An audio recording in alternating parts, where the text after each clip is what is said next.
গাড়ি হতে আরো প্রচুর গাড়ি মানে 50-60টা মানুষ প্রায় শতাব্দী আহত। এখানে আমাদের গেটে তারা সবসময় সিএনজি লাইন করে দাঁড়াই থাকে, 1 লাইন 2 লাইন 3 লাইন রাস্তাতেও জাম থাকে।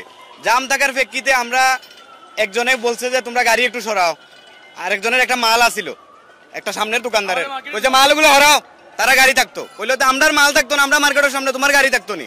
ও উঠে গয়া তোমরা এই আমরা লগে মারি করো। আমরা সমাধানের লাগি সিটিত গেছি, সিটির নির্বাহী যেন আসিলেন কইছুন আমরা বর্তমানে যে মেয়রের দায়িত্ব আছে তার কাছে আলমপুর যাইতাম। আমরা বাইরে গেটের সামনে আইতে না আইতো আমরা ভিডিও আরম্ভ করছি।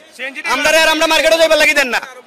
আমরা এই মুহূর্তে এই যে আমার বাইরে দৌড়াইয়া লয়ে গেছে মার্কেট, ও দৌড়া আরেকজনের গেঞ্জি উনতি দুইজন, আমরা প্রায় 8-10 জনের মাথা ফাটাই লইছে, মেডিকেল আছে গিয়া। তারা এইগুলা কিটা করে এখন আমরা এটা প্রতিবাদের লাগি আমরা দোকান আমাদের সাথে আগুয়ে লাগছে তারা, তারপর আমরা গেছি তাদের মারার সাথে সব অস্থায়ী ভাবে তারা আমরা মার্কেটের সামনে আসলো।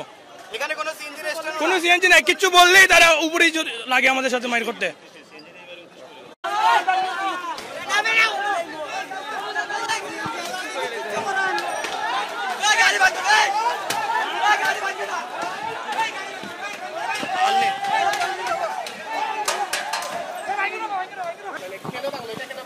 এটা কেন বাংলো আমি কইতাম পারি না, হঠাৎ করে দেখি মাইর জান বা সানিতকে আমি ডরাইয়া গাড়ি ফালাইয়া বাগতে হয়েছে। ওরা মার্কেটর লোকে ভাঙছে, কেন ভাঙছে এখনো আমি জানি না, এখনো আমি কইতে পারি না।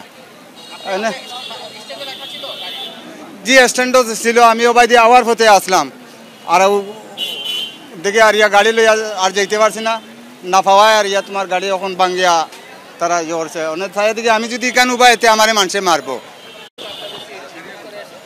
আমি আসলাম রিজার্ভ টিপো থেকে ইয়া সিটি মার্কেটের সামনে আইছি, আসার পরে দেখছি তারা কিছু লোকজন জুড়ু হয়েছে, ওয়া পরে দেখি আক্রমণ, খালি ডিল দিয়া পাথর দিয়া ইটাইতেছে।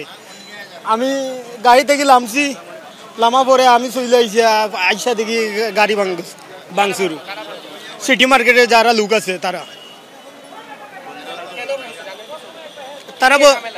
কি নিয়ে ঝামেলা সেটা জানি না, তারা বলতেছে যে দুর্নীতি চলতেছে সেই জায়গায়, শুধু শ্রমিকের দুর্নীতি করতেছে, তাদের লুটপাট করতেছে।